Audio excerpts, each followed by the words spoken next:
सबको जय श्री कृष्ण।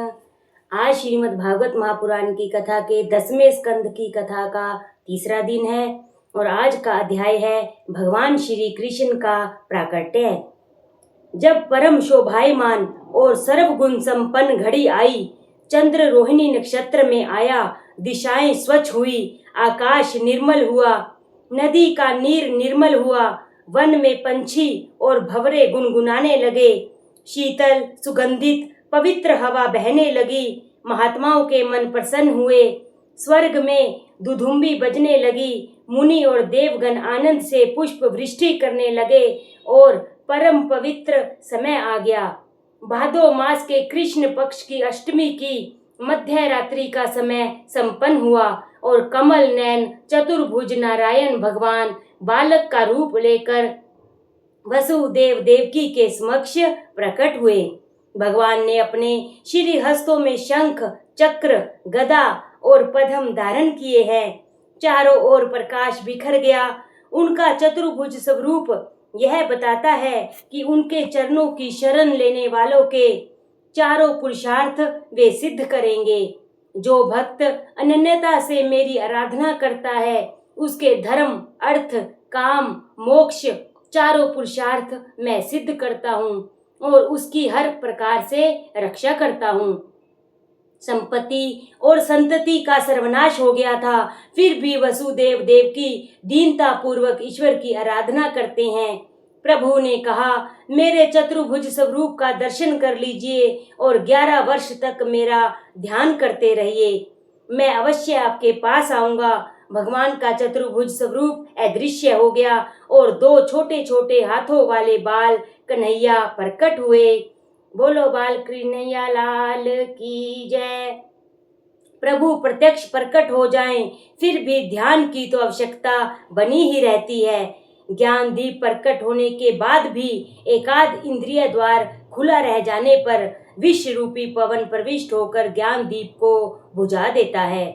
इस ज्ञान मार्ग में कई बाधाएं आती रहती हैं। भक्ति मार्ग बड़ा सरल है। प्रत्येक इंद्रिय को भक्ति रस में भिगा दो, फिर विषय रूपी पवन सता नहीं पाएगा। जब 11 इंद्रियां ध्यान में एकाग्र हो जाती है, तब प्रभु का साक्षात्कार होता है। इसी कारण से तो गीता जी में भी 11वें अध्याय में अर्जुन को विश्व रूप के दर्शन होते हैं। प्रभु ने कहा, मुझे गोकुल में नंद बाबा के घर छोड़ाइए। वसुदेव ने उन्हें टोकरी में बिठलाया, किंतु बाहर कैसे निकला जाए? कारागृह के द्वार बंद हैं और बंधन भी टूटते नहीं हैं। किंतु ज्यों ही टोकरी सिर पर उठाई, सारे बंधन टूट गए। मस्तक में बुद्धि है। जब बुद्धि ईश्वर का अनुभव करती है, तब संसार के सारे बंधन टूट जाते हैं। जो भगवान को अपने मस्तक पर विराजमान करता है, उनके लिए कारागार के तो क्या, मोक्ष के द्वार भी खुल जाते हैं।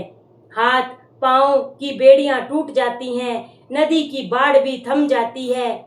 जिसके सिर पर भगवान है, उसे मार्ग में विघ्न बाधा नहीं सता सकती। मात्र घर में आने से नहीं, मन में भगवान के आने पर ही बंधन टूट जाते हैं। जो व्यक्ति वसुदेव की भांति श्री कृष्ण को अपने मस्तक पर विराजमान करता है, उसके सभी बंधन टूट जाते हैं। कारागृह के सांसारिक मोह के बंधन टूट जाते हैं, द्वार खुल जाते हैं। अन्यथा यह सारा संसार मोह रूपी कारागृह में ही सोया हुआ है। वसुदेव कारागृह में से बाहर आए। दाऊ जी दौड़ते हुए आए।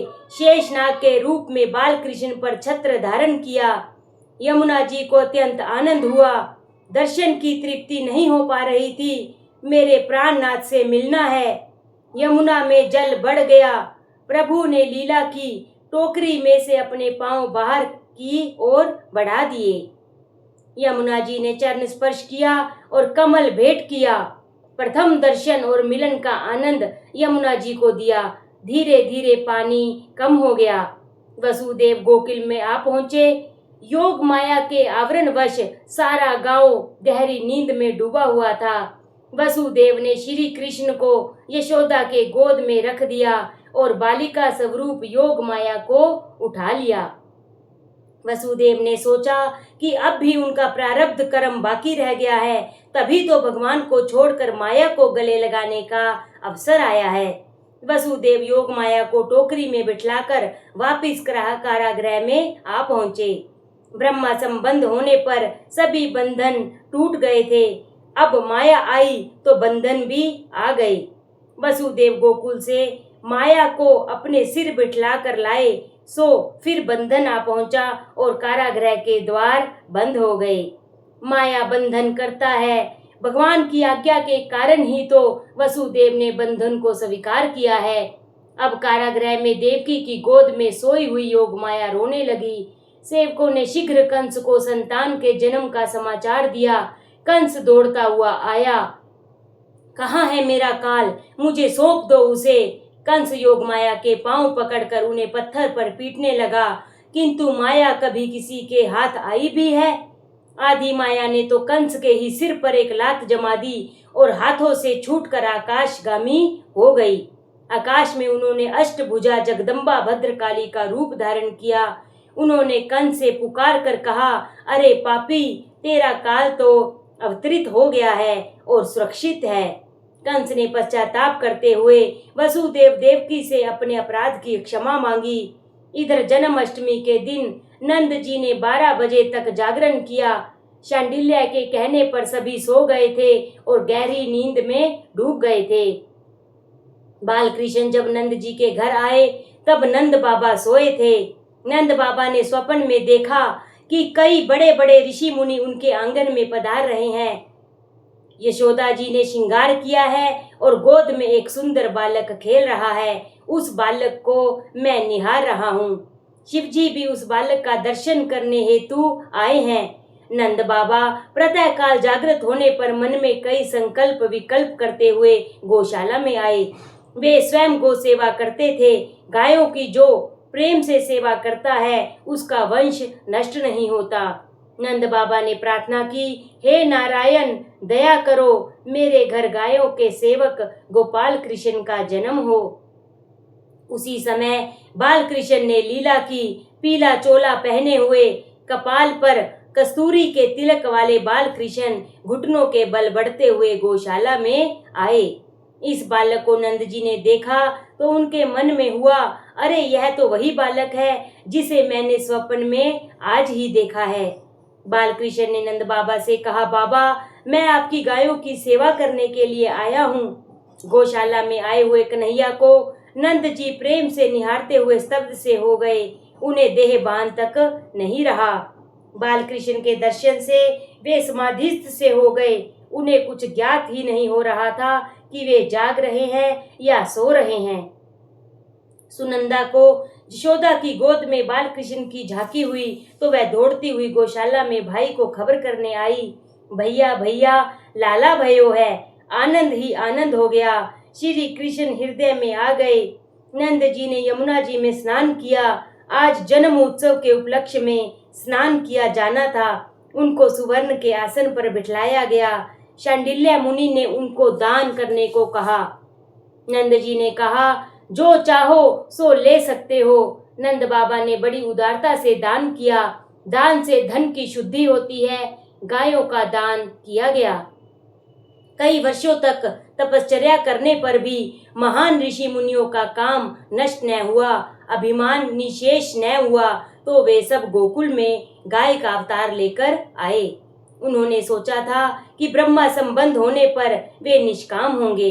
नंद बाबा ने 2 लाख गायों का दान किया। एक ब्राह्मण को 10,000 गायें दान स्वरूप मिली। वह घर ले गया। छोटा सा था घर। उसने घर के कोने कोने में गाय बांध दी, फिर भी बहुत सी बाकी रह गई। उस ब्राह्मण की पत्नी बड़ी ककर्षा थी।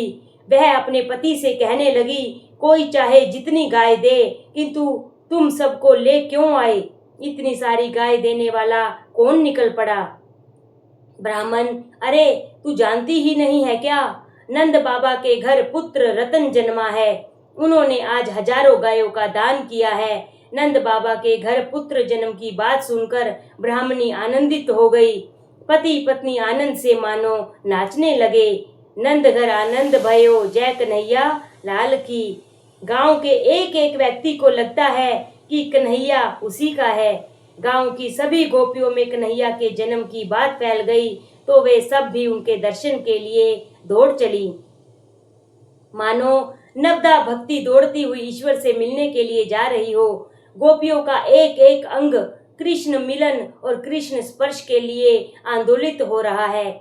उनकी आंखें कहने लगी, हम जैसा भाग्यवान कोई नहीं है, हमें ही कृष्ण दर्शन का आनंद मिलेगा। तो हाथों ने कहा, हम ही भाग्यशाली हैं, हम तो प्रभु को भेंट देंगे। तो गोपियों के कान कहने लगे, हमारे ही कारण तुम सब भाग्यशाली हुए हो, क्योंकि कृष्ण प्राकट्य के समाचार हमने सबसे पहले जाने हैं। हम तो कन्हैया का बांसुरी वादन भी सुनेंगे। तो हृदय ने कहा, जब तक मैं पिघलता नहीं हूँ, आनंद आता ही नहीं है। पांव बोल पड़े, हजारों जन्मों से हम यौवन सुख और धन संपत्ति के पीछे भागते आए हैं और आज प्रभु दर्शन के लिए दौड़ पड़े हैं। अब जन्म मृत्यु के दुख से छुटकारा होगा। सभी को आनंद अनुभव हो रहा था। गोपियों की वेणी से फूल नीचे झर रहे हैं और कह रहे हैं, तुम कृष्ण दर्शन के लिए आतुरता से दौड़ रही हो, तुम भाग्यशाली हो। तुम्हारे सिर पर रहने के लिए हम योग्य नहीं हैं। हम तो तुम्हारे चरणों में गिरकर तुम्हारी चरण रज के स्पर्श से पावन हो जाएंगे।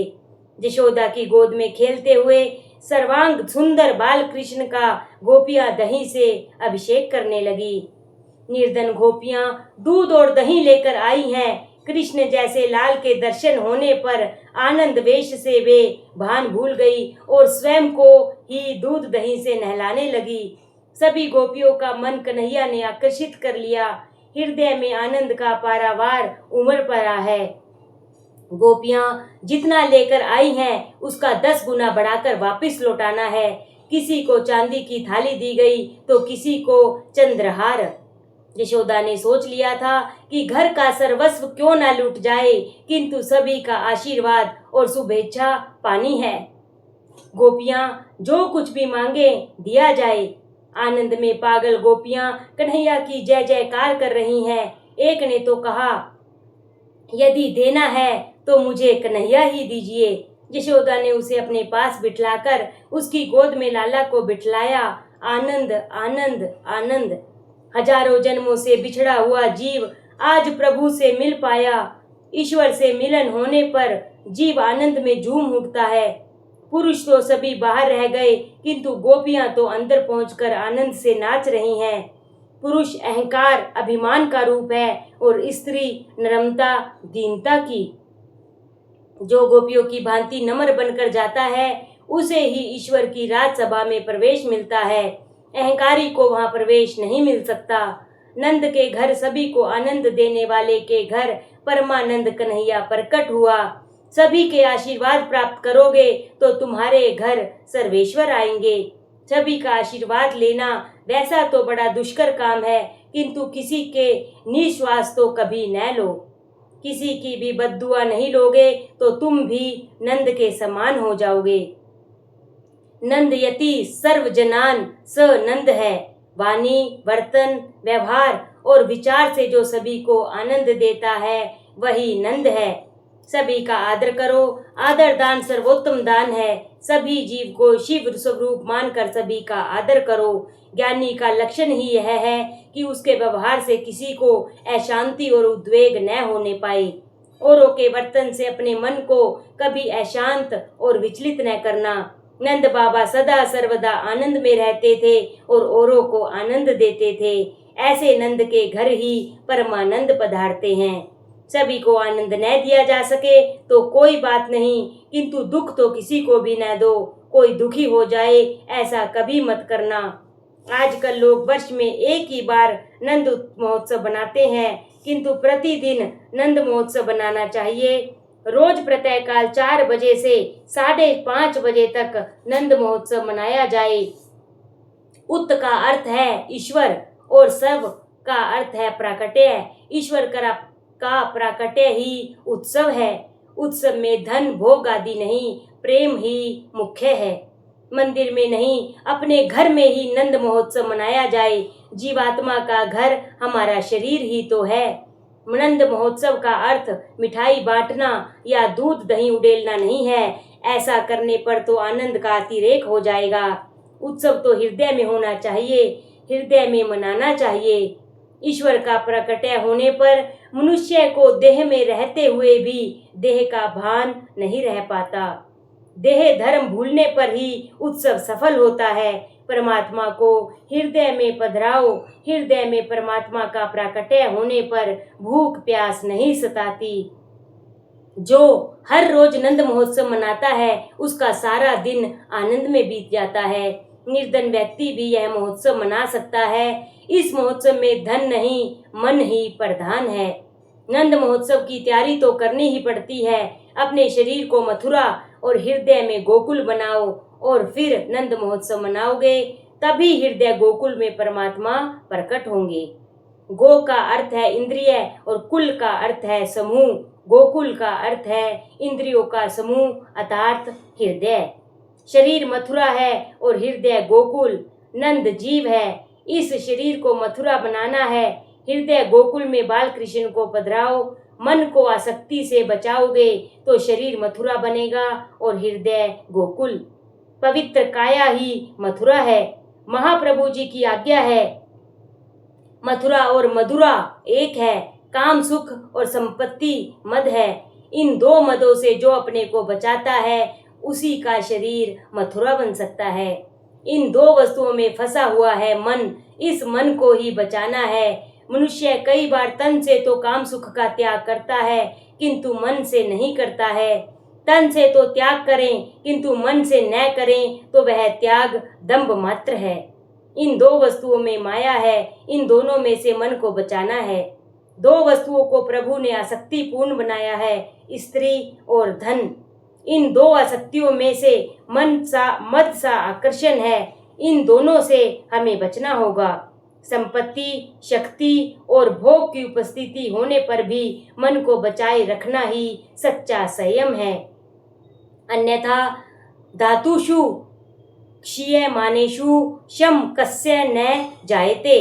अपनी जवानी में जो मन को अंकुशित कर पाए वही सियाना है। वृद्धावस्था में आंखें तेजहीन होने पर यदि कोई व्यक्ति सिनेमा का शौक छोड़ दे तो उसकी क्या बड़ाई है। भोग विलास से यौवन को भ्रष्ट न करो। किसी महात्मा ने कहा, कुछ लोगों का धन पत्थर की पूजा में चला जाता है, बनिए का धन प्रसाद में जाता है और जमींदार का धन विवाह आदि में चला जाता है। भक्ति आसान नहीं है, पर स्त्री और पर संपत्ति की आसक्ति को छोड़े बिना भक्ति का आरंभ नहीं हो सकता। प्रातः काल में पूजा कर ली और सब कुछ हो गया, भक्ति हो गई, ऐसा मानना ठीक नहीं है। जब तक भोग बुद्धि है तब तक ईश्वर की भक्ति कैसे हो पाएगी। भक्ति मार्ग में भोग बाधक है। मन को धीरे धीरे भक्ति मार्ग की ओर मोड़ दो। द्रव्य का चिंतन करते रहने से तो द्रव्य मिलेगा नहीं। द्रव्य और काम सुख का विचार तक छोड़ दोगे तभी तुम्हारी काया पवित्र होगी। यमुना भक्ति का ही नाम है।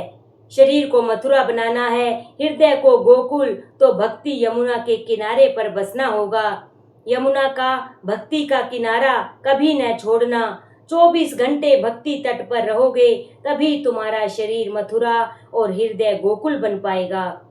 जब तक मन में मत्सर होगा शरीर मथुरा नहीं हो पाएगा। मत्सर तो विद्वान और धनिक दोनों को सताता है। परमात्मा के राज्य में अन्याय है ही नहीं। जो कुछ भी हो रहा है ठीक ही हो रहा है। मनुष्य के शासन में पाप है, ईश्वर के शासन में पाप नहीं। आजकल के लोग शरीर की अपेक्षा मन से अधिक पाप करते हैं। इस शरीर को मथुरा बनाओ। ऊपर कहे मद से मन को दूर रखोगे तो शरीर मथुरा बनेगा। उस मद से मन को बचाने का उपाय क्या है? मथुरा शब्द को उल्टे से राथुम शब्द बनेगा और बीच का थू अक्षर निकाल दोगे तो राम रह जाएगा। जिसके मुख में हमेशा राम शब्द बसा रहता है उसी का शरीर मथुरा बन पाता है। यदि परमात्मा से हमेशा संबंध बना रहेगा तो राम रहेगा नहीं तो थू ही रह जाएगा और सभी यमदूत थू थू करेंगे उस पर। हम तीर्थ यात्रा करें वह तो ठीक है, किंतु शरीर को ही तीर्थ सा पवित्र बनाओ और हृदय को गोकुल बनाओ। गो शब्द के कई अर्थ हैं। गो का अर्थ है इंद्रिय, भक्ति, गाय, उपनिषद आदि। इंद्रियों को विषय की ओर बढ़ देने की अपेक्षा प्रभु की ओर मोड़ दो, क्योंकि उनके स्वामी प्रभु ही हैं। भक्ति आंखों से भी हो सकती है और कानों से भी। आंखों से भक्ति करने का अर्थ है कि आंखों में प्रभु को बसाकर जगत को देखना। इस प्रकार देखने से जगत कृष्ण रूप दिखाई देगा। तुलसीदास जी और हनुमान जी को सीताराम के सिवाय और कुछ भी दिखता नहीं था। मन में तो भगवत स्मरण हमेशा चलते रहने दो। हृदय गोकुल बनते ही कन्हैया आ जाएगा। एक एक इंद्रियों को भक्ति रस में सरोकार कर दो, सरोबार कर दो। जिसकी प्रत्येक इंद्रिय भक्ति करती है उसी का हृदय गोकुल बनता है। कई लोग कानों से भी तो भक्ति करते हैं या आंखों से भी भक्ति करते हैं, किंतु मन से नहीं करते हैं। प्रत्येक इंद्रिय में श्री कृष्ण रस का पान करो, तभी तुम्हारा मन, तुम्हारा हृदय गोकुल बनेगा और अंत में परमानंद का प्राकट्य होगा। जो भी इंद्रिय भक्ति नहीं करती है वह पापाचार करती है। गोभी है दिवती इति गोपी। जो अपनी प्रत्येक इंद्रिय से श्री कृष्ण रस का पान करता है वही गोपी है। ज्ञानी अपनी इंद्रियों को निरुद्ध करके प्राण को ब्रह्मारंध्र में स्थित करके अपने ललाट में ब्रह्मा ज्योति का दर्शन करते हैं। वैष्णव जन अपने हृदय सिंहासन पर बाल कृष्ण को विराजित करते हैं। वैष्णव अपने हृदय में प्रभु के दिव्य प्रकाश को निहारते हैं। ठाकुर जी के दर्शन करने के बाद आंखें मूंद कर उनके स्वरूप को अपने भीतर रखो। श्री कृष्ण का स्मरण करते समय देह और संसार का भान भूल जाने पर नंद महोत्सव सफल होता है। परमात्मा ऋषिकेश है। एक एक इंद्रिय का श्री कृष्ण से विवाह करो। भागवत का भक्ति में दुराग्रही नहीं है। मात्र स्वरूप में निष्ठा रखने से, एक ही स्वरूप का बार बार सतत चिंतन करने से मन वहीं लग जाता है। ऐसा करने से मन की शक्ति भी बढ़ती है। शरीर से नहीं तो मन से हर रोज गोकुल जाओ, मन से मथुरा जाओ। शरीर जहाँ भी हो मन को मथुरा और वृंदावन भेजो। मन में कल्पना और भावना करो कि जशोदा की गोद में बाल कृष्ण खेल रहे हैं, लाला के दर्शन के लिए सारी गोपियां दौड़ रही हैं आदि। कन्हैया की एक एक लीला की कल्पना में दर्शन करते रहो। ठाकुर जी के दर्शन करने के बाद भी अपनी आंखें मूंद कर उनके स्वरूप का मन ही मन दर्शन करते रहो। ज्ञान मार्ग में भेद का निषेध है।